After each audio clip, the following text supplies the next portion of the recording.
उपभोक्ता समूह और अन्य सभी हितधारकों को गहन विचार विमर्श करेंगे तथा भविष्य के लिए व्यवहारिक सुझाव प्रस्तुत करेंगे। इस भारत जल सप्ताह 2024 का लक्ष्य है समावेशी जल विकास और प्रबंधन। इस लक्ष्य को प्राप्त करने के लिए आपने सही माध्यम चुना है और माध्यम है साझेदारी और सहयोग। समावेशी जल विकास का अर्थ है जल सर्वोदय, अर्थात प्रत्येक व्यक्ति के लिए जल की उपलब्धता सुनिश्चित हो। सबके लिए जल उपलब्ध कराने की व्यवस्था प्राचीन काल से ही हमारे देश की प्राथमिकता रही है। आज के लगभग 2300 वर्ष पहले के ग्रंथ अर्थशास्त्र में कौटिल्य ने लिखा है कि 10 परिवार के लिए एक सार्वजनिक कुआं उपलब्ध होना चाहिए। उस ग्रंथ में उल्लेख किया गया है कि पानी के बहाव की व्यवस्था कराना नगर के अधिकारियों की जिम्मेदारी है।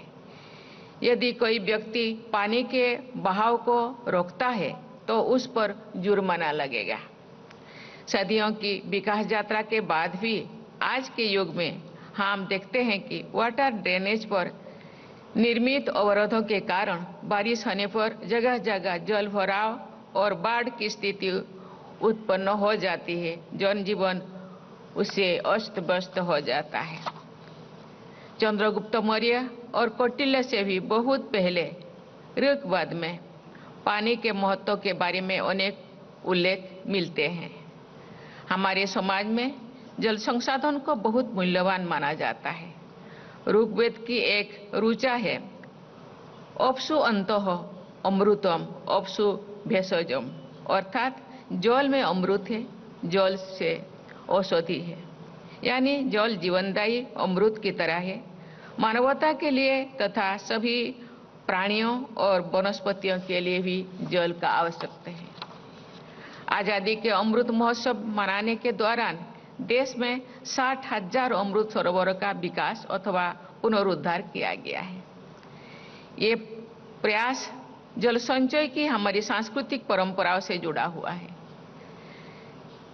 लद्दाख से लेकर केरल तक हमारे देश में जल संचय और प्रबंधन की प्रभावी पद्धतियां विद्यमान थी।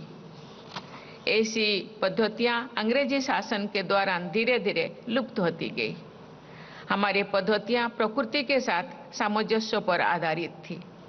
प्रकृति पर नियंत्रण करने की सोच के आधार पर विकसित पद्धतियों के बारे में पूरे विश्व में अब फिर से विचार किया जा रहा है।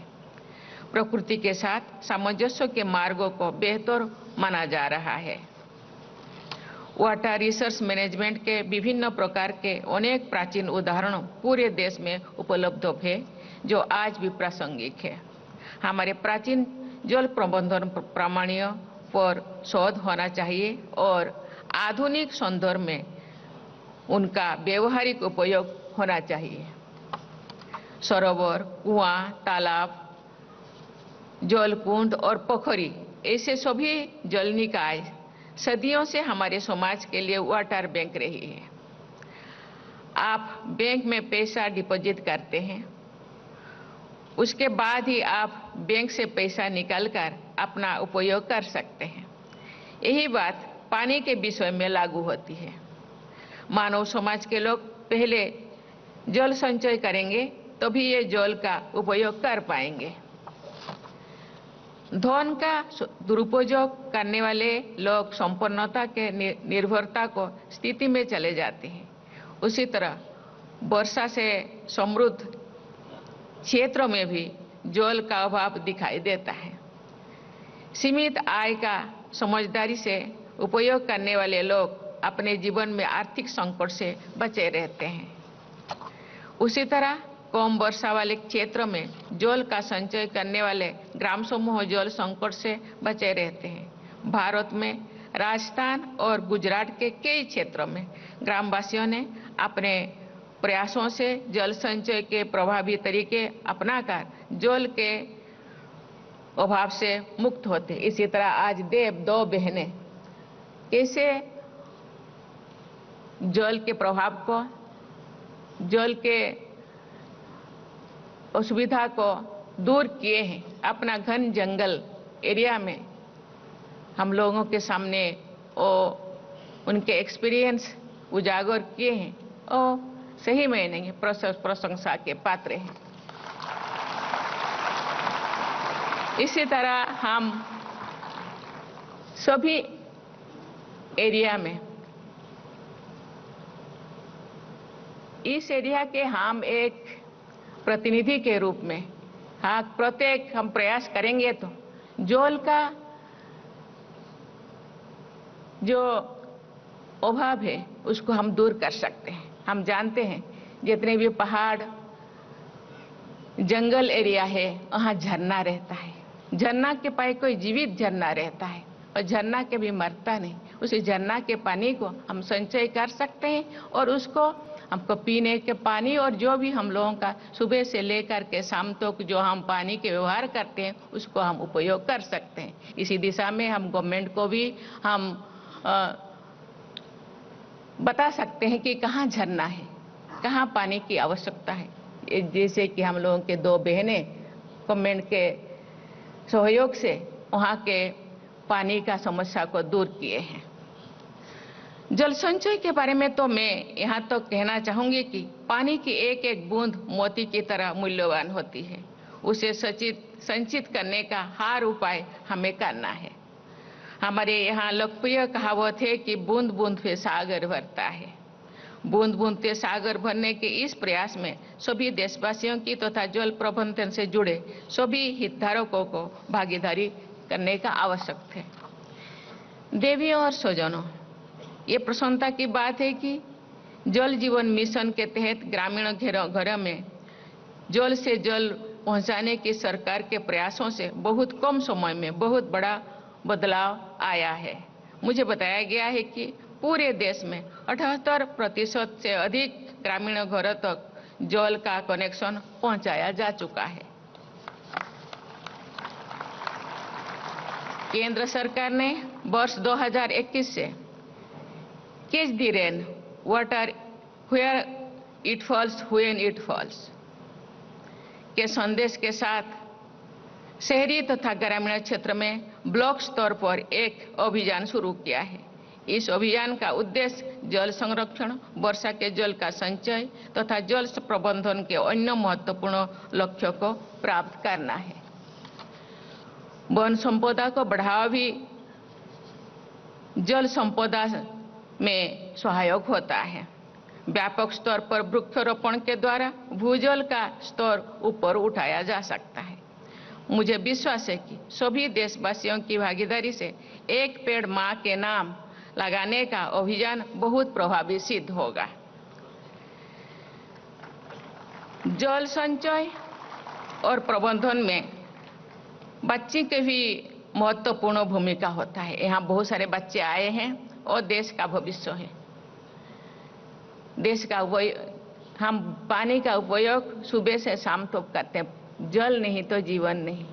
इसीलिए ये बच्चों को भी जानकारी होना चाहिए, जिससे वो अपने परिवार और आस पड़ोस के लोगों को जागरूक कर सकते हैं और खुद उपयोग भी कर सकते हैं। जल शक्ति के बल पर ही जल शक्ति का समुचित संग्रह और उपयोग किया जा सकता है। जल शक्ति के समुचित संचय तथा उपयोग के लक्ष्यों को प्राप्त करने के लिए हमें जल भागीदारी से भी आगे जाना होगा। जल शक्ति के प्रयास को जन आंदोलन का रूप देना होगा। सभी नागरिकों को जल योद्धा की भूमिका निभानी होगी, जैसे कि हमारे बहनें जल योद्धा के रूप में काम कर रहे हैं।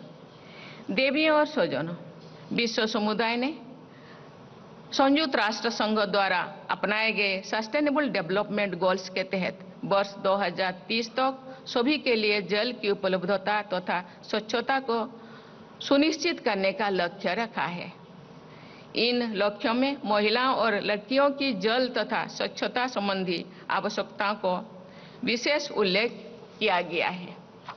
जल के अभाव से पीड़ित लोगों की संख्या कम करने का लक्ष्य पूरी मानवता के लिए बहुत महत्वपूर्ण है। सस्टेनेबल डेवलपमेंट गोल्स के तहत जल और स्वच्छता प्रबंधन में सुधार के लिए स्थानीय समुदाय की भागीदारी को समर्थन देने और मजबूत बनाने पर जोर दिया गया है।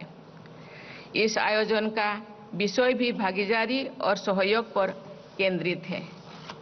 पृथ्वी पर उपलब्ध कुल पानी का 2.5% ही फ्रेश वाटर या मीठी पानी होती है। उसमें भी 1% ही मानव समाज के उपयोग के लिए उपलब्ध हो पाता है। जल संसाधन सीमित है। उनके सक्षम उपयोग से ही सबके लिए जल की आपूर्ति संभव है। विश्व के जल संसाधन में भारत का हिस्सा 4% है। हमारे देश में उपलब्ध जल का लगभग 80% कृषि क्षेत्र के उपयोग में आता है। कृषि के अलावा विद्युत उत्पादन, उद्योग तथा घरेलू जरूरतों के लिए पानी की उपलब्धता अनिवार्य है।